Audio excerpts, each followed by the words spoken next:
ଗୋଟିଏ ବଡ଼ ଘନ ଜଙ୍ଗଲରେ ତିନୋଟି ଡାହାଣୀ ରହୁଥିଲେ। ସେମାନେ ସେ ରାସ୍ତା ଦେଇ ଯିଏ ବି ଯାଉଥିଲା ତାଙ୍କୁ ମାରି ତାର ରକ୍ତ ପିଇ ଦେଉଥିଲେ। ଦିନେ ସେମାନେ ତିନି ଜଣ କଥା ହେଲେ।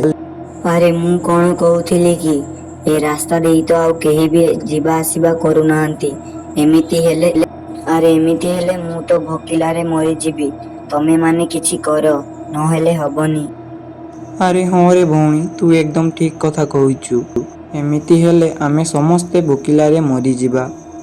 ମୁଁ ଗୋଟେ କଥା କହୁଛି, ଚାଲ ଆମେ ସମସ୍ତେ ଗାଁକୁ ଯିବା। ସେଠି ରହି ମଣିଷମାନଙ୍କୁ ମାରିକି ଖାଇବା। ଏସବୁ କଥା ଶୁଣି ବଡ଼ ଡାହାଣୀ କହିଲା। ଆରେ ତୁମମାନେ ପାଗଳ ହୋଇଯାଇଛ ନା କ'ଣ? ସେଠି ସାଧୁ ଓ ଗୁଣୀମାନେ ବି ରହୁଥିବେ। ଆମେମାନେ ଗଲେ ସେମାନେ ଆମମାନଙ୍କୁ ମାରିଦେବେ। ତୁମମାନଙ୍କର ମାଥା ଖରାପ ହେଇଯାଇଛି ନା କ'ଣ? ଆମେମାନେ ଜଙ୍ଗଲରେ ରହୁଛୁ, ଏତିକି ଆମ ପାଇଁ ସୁଖ ଅଛି।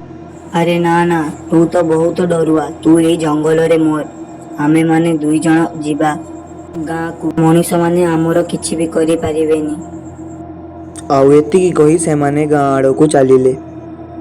ଆଉ ସେଠି ଯାଇ ସେମାନେ ଦେଖିଲେ ଗାଁରେ ତ ବହୁତ ସାରା ଲୋକମାନେ ଅଛନ୍ତି। ଆଉ ଏଇ ଦୃଶ୍ୟ ଦେଖି ଗୋରି ଡାହାଣୀ କହିଲା। ଆରେ ଗାଁରେ ତ ବହୁତ ସାରା ଲୋକ। ମତେ ଲାଗୁଛି ଆମମାନଙ୍କର ବର୍ଷକ ମିଲ୍ ପୁରା ପଡ଼ିଗଲା ଏଇ ଗାଁରେ। ମୁଁ ତ ଆଉ ଏ ଗାଁରୁ ଯିବିନି। ମୁଁ ଏ ବର୍ଷକ ସାରା ପୁରା ଏ ଗାଁରେ ରହିବି। ଆରେ ହଁ ଗୋରି ଡାହାଣୀ, ତୁ ପୁରା ଠିକ କହିଛୁ। ଆମେମାନେ ବର୍ଷ ସାରା ପୁରା ମିଲ୍ ପଡ଼ିଗଲା। ଆମେମାନେ ପୁରା ଏଇ ଗାଁକୁ ସଫା କରିସାରି ଛାଡ଼ିବା। କିନ୍ତୁ ଏମିତି ଗାଁକୁ ଗଲେ ଆମମାନଙ୍କୁ ତ ସମସ୍ତେ ଧରି ନେବେ। ଚାଲ ଆମେ ବେଶ ଚେଞ୍ଜ କରି ଯିବା। ଆଉ ଏତିକି କହି ସେମାନେ ଦିଟା ସୁନ୍ଦର ସୁନ୍ଦର ଝିଅର ରୂପ ନେଇନେଲେ। ତାପରେ ଗୋରି ଡାହାଣୀ କହିଲା। ଆରେ କାଳି ଡାହାଣୀ, ତୁ ତ ପୁରା ହିରୋଇନଠୁ କମ୍ ନୁହେଁ। ତତେ କ'ଣ ଦୁଶୁଚି ମ? ପୁରା ହିରୋଇନ। ଫିଲ୍ମରେ କାମ କରିଲେ ତୋର ବହୁତ ନାମ ହୋଇଥାନ୍ତା। ତୁ ପୁରା ହିରୋଇନ ଭଳିଆ ଦୁଶୁଛୁ। ଆରେ ଗୋରି ଡାହାଣୀ, ତତେ ବି ଦେଖୁନୁ, ତୁ ବି ପୁରା ହିରୋଇନ ଭଳିଆ ଦୁଶୁଛୁ। ଆଉ ଆମେ ଏମିତି ଗାଁ ଭିତରକୁ ଗଲେ ଆମକୁ ସମସ୍ତେ ଆପଣାଇ ନେବେ। ଚାଲ ଏବେ ଗାଁ ଭିତରକୁ ଯିବା। ଆଉ ଏତିକି କହି ସେମାନେ ଗାଁ ଆଡ଼କୁ ଯାଇଥାନ୍ତେ, କିନ୍ତୁ ସେମାନଙ୍କ ସାମ୍ନାକୁ ଗାଁରେ ଥିବା ରାମୁ ନାମକ ଏକ ଲୋକ ସେମାନଙ୍କ ଆଡ଼କୁ ଆସିଲା। ଆଉ କହିଲା। ଆରେ ତମେମାନେ ଦୁଇ ଝିଅ ଆମ ଗାଁର ତ ନୁହଁ। ତମେମାନେ କୋଉଠୁ ଆସିଛ? ଆରେ ହଁ ହଁ ମଉସା, ଆମେମାନେ ଏ ଗାଁରେ ନୁହଁ। ଆମେମାନେ ଗୋଟେ ଜାଗାକୁ ଯାଉଥିଲୁ, ଆଉ ରାସ୍ତା ଭୁଲି ଯାଇଛୁ। ଆମେମାନେ କିଛି ଦିନ ଏଠି ରହିବା ପାଇଁ ଚାହୁଁଛୁ। କିଏ ଆମମାନଙ୍କୁ ରହିବା ପାଇଁ ଜାଗା ଦେଇଥାନ୍ତା ତ ବହୁତ ଭଲ ହୋଇଥାନ୍ତା।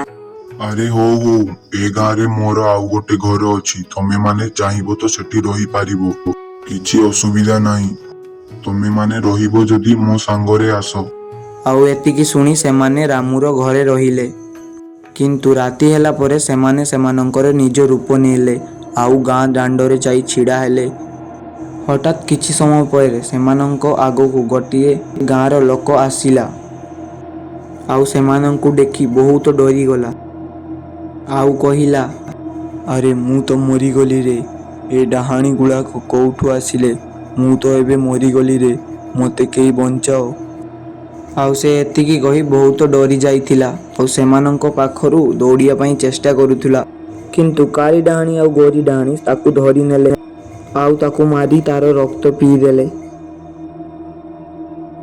ଆଉ ତା ପରଦିନ ଗାଁରେ ତାର ଶବକୁ ଦେଖି ସବୁ ଲୋକମାନେ ଡରି ଯାଇଥିଲେ।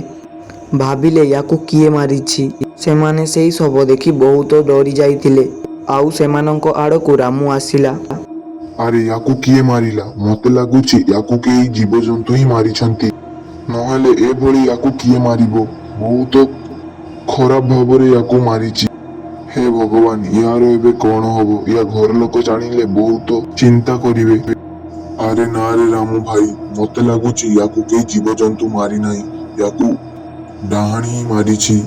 ଦେଖୁନୁ କେମିତି ତା ଗଳାରୁ ରକ୍ତ ବାହାରୁଛି। ଆଉ ତା ଗଳାରୁ ରକ୍ତ ପିଇଛି। ମତେ ଏ ଶବ ଦେଖି ବହୁତ ଡର ଲାଗୁଛି। କ'ଣ ଗୋଟେ କରିବାକୁ ହବ। ଆଉ ତା ପରଦିନ ସେମାନେ ଶିକାର ସନ୍ଧାନରେ ଘୁରୁଥିଲେ। ହଠାତ୍ ସେମାନଙ୍କ ଆଗକୁ ବଡ଼ ଡାହାଣୀ ଆସିଲା। ଆଉ ସେମାନଙ୍କୁ କହିଲା। ଆରେ ତୁମେମାନେ କ'ଣ କରୁଛ ରେ? ବହୁତ ମୋଟା ସୋଟା ହେଇଗଲଣି। କେତେ ଜଣଙ୍କୁ ମାରି ଖାଇସାରିଲଣି। ମତେ ଲାଗୁଛି ଏବେ ପୁରା ଅଧା ଗାଁ ଶେଷ କରିଦେଇଥିବ ତୁମେମାନେ। ଆରେ ନାଇଁ ରେ, ଅଧା ଗାଁ ନୁହେଁ, ମାତ୍ର ଜଣଙ୍କୁ ହିଁ ମାରି। ଆଉ ବହୁତ ମଜା ଲାଗିଲା ତାକୁ ଖାଇବା ପାଇଁ। ବହୁତ ଦିନ ପରେ ଗୋଟିଏ ମଣିଷ ମାଂସ ମୁହଁରେ ଲାଗିଲା, ପୁରା ମଜା ହିଁ ଆସିଗଲା। ତୁ ଯଦି ଆମମାନଙ୍କ ସାଥିରେ ରହିବୁ ତାହେଲେ ଆଜି ରାତିରେ ରହିଯା ଆମ ଘରେ। ଆରେ ହଁ ରେ ଡାହାଣୀ ଭଉଣୀ, ଇଏ ପୁରା ବହୁତ ଭଲ କଥା କହୁଛି। ତତେ ଯଦି ମଣିଷ ମାଂସ ଖାଇବାର ଅଛି ତେବେ ଆଜି ରାତିରେ ଆମ ସହିତ ରହିଯା।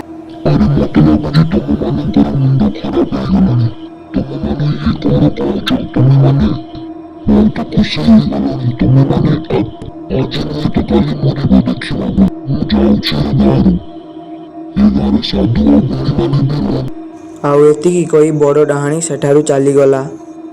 ସିଏ ବହୁତ ଚଲାକ ଥିଲା। ସିଏ ଜାଣିଥିଲା ଯେ ଏମାନେ ଦିନେ ନା ଦିନେ ମରିବେ। ଆଉ ତା ପରଦିନ ସେ ଗାଁରେ ଗୋଟିଏ ଲୋକ ସେମାନଙ୍କ ଆଡ଼କୁ ଦେଖି ଦେଖି ଆସୁଥିଲା। ସେ ଭାବିଲା, ଏଇ ଦୁଇ ଜଣଙ୍କୁ ଆଜି ମୁଁ ମନ କଥା କହିଦେବି। ଆରେ ତମେ ଦୁଇ ଜଣ ତ ବହୁତ ସୁନ୍ଦର ହେଇଛ। ତମେ ଦୁଇ ଜଣ ଏ ଗାଁରେ ନୁହଁ। ତମେ ମାନେ କୋଉଠୁ ଆସିଛ କି? ଆଉ ରାମୁ ଭାଇର ଘରେ କାହିଁକି ରହୁଛ? ମୋ ଘରକୁ ଚାଲ, ମୁଁ ତମ ମାନଙ୍କୁ ଆମ ଘରେ ରଖିବି। ଆରେ ହଁ, ତମେ ଠିକ କହିଛ। ଆମେ ଏ ଗାଁରେ ନୁହଁ, ଆମେ ଅଲଗା ଗାଁରୁ ଆସିଛୁ। ଆମେମାନେ ଏ ଗାଁରେ 2 ଦିନ ପାଇଁ ରହିବା ପାଇଁ ଆସିଛୁ, ଆଉ ରାମୁଙ୍କ ଘରେ ରହୁଛୁ। ଆଉ ଏତିକି କହି 2 ଜଣ ସେଠାରୁ ଚାଲିଗଲେ। ତା ପରଦିନ ସେ ସେମାନଙ୍କ ଘରକୁ ଯାଇ ତାର ମନ କଥା କହିବା ପାଇଁ ଭାବିଲା। କିନ୍ତୁ ସେ ଭିତରର ଦୃଶ୍ୟ ଦେଖି ଡରି ଯାଇଥିଲା, ଆଉ ସେଠାରୁ ଚାଲିଗଲା। ଆଉ ସେ ଗାଁର ସବୁ ଲୋକକୁ ଡାକି ଆଣିଲା। ତାପରେ ସାଧୁ ତାକୁ ପଚାରିଲା, ଆରେ ତମେ ଦୁଇ ଜଣ ସୁନ୍ଦରୀ କନ୍ୟା ତାହେଲେ ଡାହାଣୀ। ମୁଁ ତମର ହାବଭାବ ଦେଖି ବୁଝି ଯାଇଥିଲି, କିନ୍ତୁ କିଛି କହିପାରୁନଥିଲି। ତମେ ଦୁଇ ଜଣ ଏ ଗାଁରୁ ପଳାଅ, ନହେଲେ ମୁଁ ତମମାନଙ୍କୁ ମାରିଦେବି। ଆଉ ଆଜି ଦେଖ ତମମାନଙ୍କୁ ମୁଁ କଣ କରୁଛି।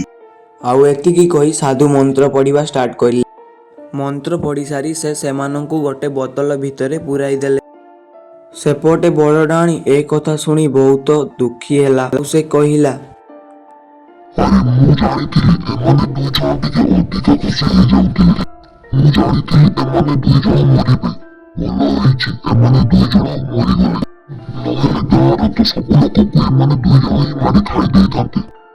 ଆଉ ହଁ ସାଙ୍ଗମାନେ, ମୁଁ ହେଲି ଡାହାଣୀ। ଆପଣମାନେ ତ ଭିଡ଼ିଓ ଦେଖୁଛନ୍ତି କିନ୍ତୁ ଭିଡ଼ିଓକୁ ଲାଇକ୍ କରି, ତ ଜଲ୍ଦି ଜଲ୍ଦି ସାଙ୍ଗମାନେ ଭିଡ଼ିଓକୁ ଲାଇକ୍ କରି ଚ୍ୟାନେଲକୁ ସବସ୍କ୍ରାଇବ କରିଦେବେ। ଦେଲେ ଯାଇକି ଆମେମାନେ ଯେ ବି କୌଣସି ଭିଡ଼ିଓ ଅପଲୋଡ଼ କରିବୁ ଆପଣ ସମସ୍ତଙ୍କ ପାଖକୁ ପ୍ରଥମ ନୋଟିଫିକେସନ୍ ଯିବ। ତ ସେଥିପାଇଁ ମୁଁ କହୁଛି ଜଲ୍ଦି ଜଲ୍ଦି ଭିଡ଼ିଓକୁ ଲାଇକ୍ ଆଉ ଚ୍ୟାନେଲକୁ ସବସ୍କ୍ରାଇବ କରିଦିଅନ୍ତୁ।